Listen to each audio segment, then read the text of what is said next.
ಪೌರತ್ವ ಮುನ್ನವೇ ಸೋನಿಯಾ ಮತಹಕ್ಕು ತನಿಖೆ ಕೋರಿ ಪಿಐಎಲ್ ಸಲ್ಲಿಕೆ. ಚುನಾವಣೆಯ ಫಲಿತಾಂಶ ಪ್ರಶ್ನಿಸುವ ಕಾಂಗ್ರೆಸ್ ಸ್ವತಃ ತಾನೇ ಅಕ್ರಮದಲ್ಲಿ ಭಾಗಿ. ದೆಹಲಿ ಕೋರ್ಟ್ಗೆ ಪಿಐಎಲ್ ಸಲ್ಲಿಕೆ, ಸೋನಿಯಾಗೆ ಕಾನೂನಿನ ಸಂಕಷ್ಟ. ಕಾಂಗ್ರೆಸ್ನ ಇಂತಹ ವಿರೋಧದ ಹಿಂದಿನ ಅಸಲಿಯತ್ತು ಏನು ಗೊತ್ತೇ?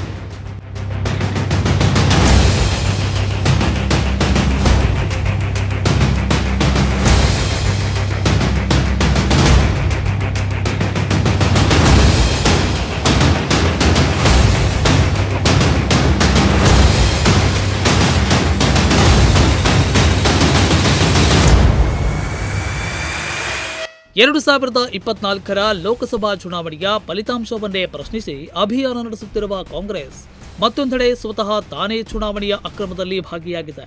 ಕಾಂಗ್ರೆಸ್ ನಾಯಕಿ ಸೋನಿಯಾ ಗಾಂಧಿಯವರು ಭಾರತದ ಪೌರತ್ವ ಪಡೆಯುವ 3 ವರ್ಷಗಳ ಮೊದಲೇ ಅವರ ಹೆಸರು ಮತದಾರರ ಪಟ್ಟಿಯಲ್ಲಿತ್ತು. ಹೀಗಾಗಿ ಈ ಅಕ್ರಮದ ಕುರಿತಾಗಿ ಸೂಕ್ತ ತನಿಖೆ ಕೋರಿ ದೆಹಲಿ ಕೋರ್ಟ್ಗೆ ಪಿಐಎಲ್ ಸಲ್ಲಿಸಲಾಗಿದ್ದು, ಸೋನಿಯಾಗೆ ಈಗ ಸಂಕಷ್ಟ ಎದುರಾಗಿದೆ.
ಚುನಾವಣೆಯ ಫಲಿತಾಂಶ ಪ್ರಶ್ನಿಸುವ ಕಾಂಗ್ರೆಸ್ ಸ್ವತಃ ತಾನೇ ಅಕ್ರಮದಲ್ಲಿ ಭಾಗಿ.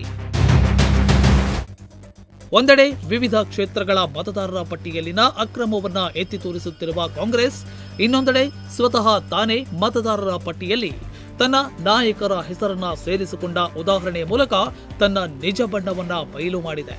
ಅಚ್ಚರಿಯ ವಿಷಯವೆಂದರೆ ಸ್ವತಃ ಸೋನಿಯಾ ಗಾಂಧಿಯವರ ಹೆಸರನ್ನೇ ಭಾರತದ ಮತದಾರರ ಪಟ್ಟಿಯಲ್ಲಿ ಅಕ್ರಮವಾಗಿ ಸೇರಿಸಲಾಗಿತ್ತು. ಬಹುಶಃ ಇದೇ ಕಾರಣಕ್ಕೆ ಮತದಾರರ ಪಟ್ಟಿಯನ್ನ ಪರಿಷ್ಕರಿಸಿ ಅಕ್ರಮ ಮತದಾರರನ್ನು ಹೊರಹಾಕುವ ಆಯೋಗದ ಕೆಲಸಕ್ಕೆ ರಾಹುಲ್ ಗಾಂಧಿ ಅಡ್ಡಿ ಮಾಡುತ್ತಿದ್ದಾರೆ ಅನ್ನಿಸುತ್ತಿದೆ.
ಸೋನಿಯಾ ಅವರು 1983ರಲ್ಲಿ ಭಾರತದ ಪೌರತ್ವ ಪಡೆದಿದ್ರು. ಆದರೆ 1980ರಲ್ಲಿ ಅವರ ಹೆಸರು ಮತದಾರರ ಪಟ್ಟಿಯಲ್ಲಿತ್ತು.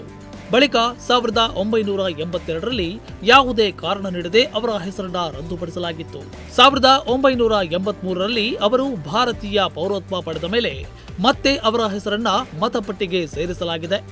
ಹೀಗಾಗಿ ಈ ಅಕ್ರಮದ ಕುರಿತು ತನಿಖೆ ನಡೆಸಲು ಪೊಲೀಸರಿಗೆ ನಿರ್ದೇಶಿಸಬೇಕೆಂದು ಕೋರಿ ವಿಕಾಸ್ ತ್ರಿಪಾಠಿ ಎನ್ನುವವರು ನ್ಯಾಯಾಲಯಕ್ಕೆ ದೂರು ನೀಡಿದ್ದಾರೆ. ಪ್ರಕರಣವನ್ನ ಕೈಗೆತ್ತಿಕೊಂಡ ಮ್ಯಾಜಿಸ್ಟ್ರೇಟ್ ವೈಭವ್ ಚೌರಾಸಿಯಾ ಅರ್ಜಿ ವಿಚಾರಣೆ ಸೆಪ್ಟೆಂಬರ್ 10ಕ್ಕೆ ಮುಂದೂಡಿದ್ದಾರೆ. ಬಿಜೆಪಿ ವಿರುದ್ಧ ಕಾಂಗ್ರೆಸ್ ಮತಗಳ್ಳತನ ಆರೋಪ ಮಾಡಿದ ಹಿನ್ನೆಲೆಯಲ್ಲಿ ಕೆಲ ದಿನಗಳ ಹಿಂದೆ ಬಿಜೆಪಿ ನಾಯಕರು ಸೋನಿಯಾ ಚುನಾವಣೆಯ ದಾಖಲೆ ಬಹಿರಂಗಪಡಿಸಿ ಇದೇ ಆರೋಪ ಮಾಡಿದ್ರು.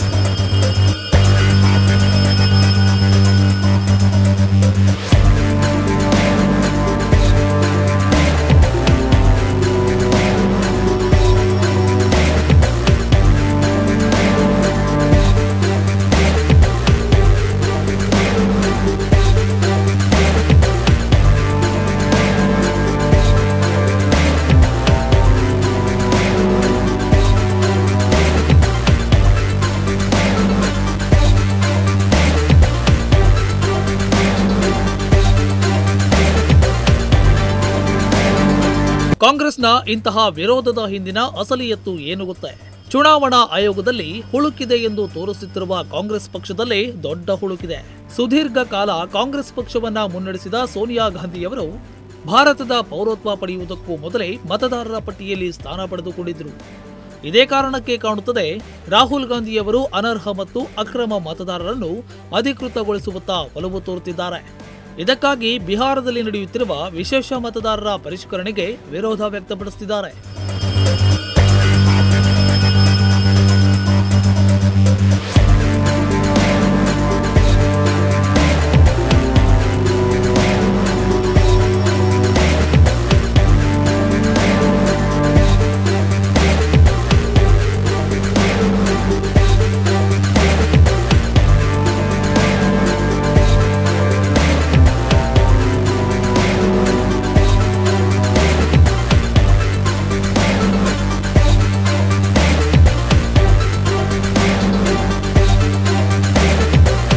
ವಿಪರ್ಯಾಸವೆಂದರೆ ಕಾಂಗ್ರೆಸ್ ಪಕ್ಷದ ಚುಕ್ಕಾಣಿಯನ್ನ 2 ದಶಕಗಳ ಕಾಲ ಹಿಡಿದಿದ್ದ ಸೋನಿಯಾ ಗಾಂಧಿ ಅವರೇ ಅಕ್ರಮವಾಗಿ ಮತಪಟ್ಟಿಗೆ ಸೇರಿಕೊಂಡಿದ್ರು.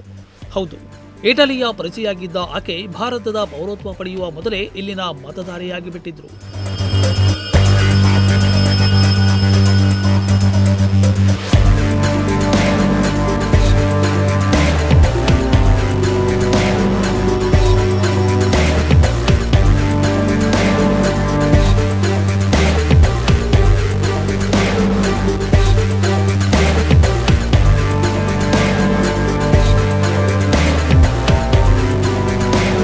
ಸಾವಿರದ 1968ರಲ್ಲಿ ರಾಜೀವ್ ಗಾಂಧಿಯವರ ಅರ್ಧಾಂಗಿಯಾಗಿದ್ರು.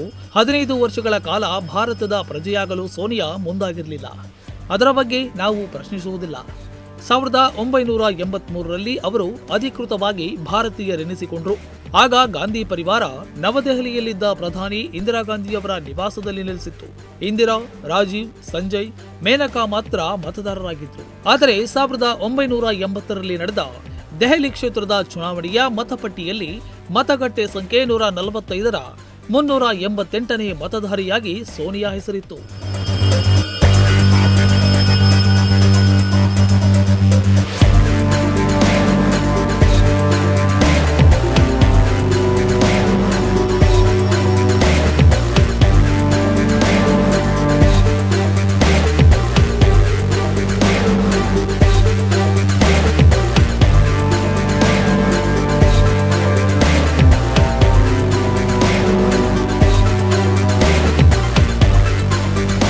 ಇದಕ್ಕೆ ವಿರೋಧ ವ್ಯಕ್ತವಾಗ್ತಿದ್ದಂತೆ 1982ರಲ್ಲಿ ಅವರ ಹೆಸರನ್ನ ಪಟ್ಟಿಯಿಂದ ತೆಗೆದುಹಾಕಲಾಗಿತ್ತು.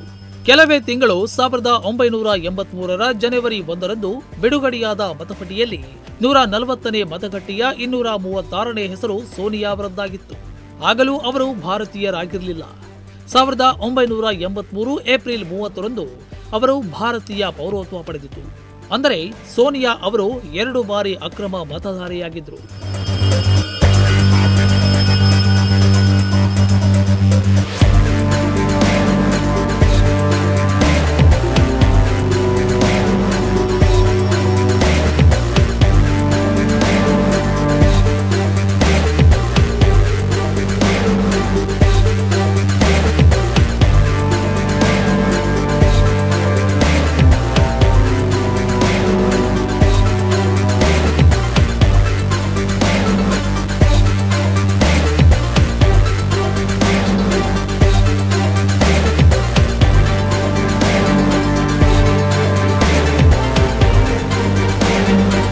ಒಟ್ನಲ್ಲಿ ಚುನಾವಣಾ ಆಯೋಗದಲ್ಲಿ ಹುಳುಕಿದೆ ಎಂದು ತೋರಿಸುತ್ತಿರುವ ಕಾಂಗ್ರೆಸ್ ಪಕ್ಷದಲ್ಲಿ ದೊಡ್ಡ ಹುಳುಕಿದೆ. ಕಾಂಗ್ರೆಸ್ ನಾಯಕಿಗೆ ಇದೀಗ ಕಾನೂನು ಕಂಟಕ ಎದುರಾಗಿದ್ದು, ದೆಹಲಿ ಕೋರ್ಟ್ ಯಾವ ನಿರ್ಣಯ ಕೈಗೊಳ್ಳುತ್ತದೆ ಅನ್ನೋದನ್ನ ಕಾದು ನೋಡಬೇಕಿದೆ. Nudisiri news desk, Honnavar.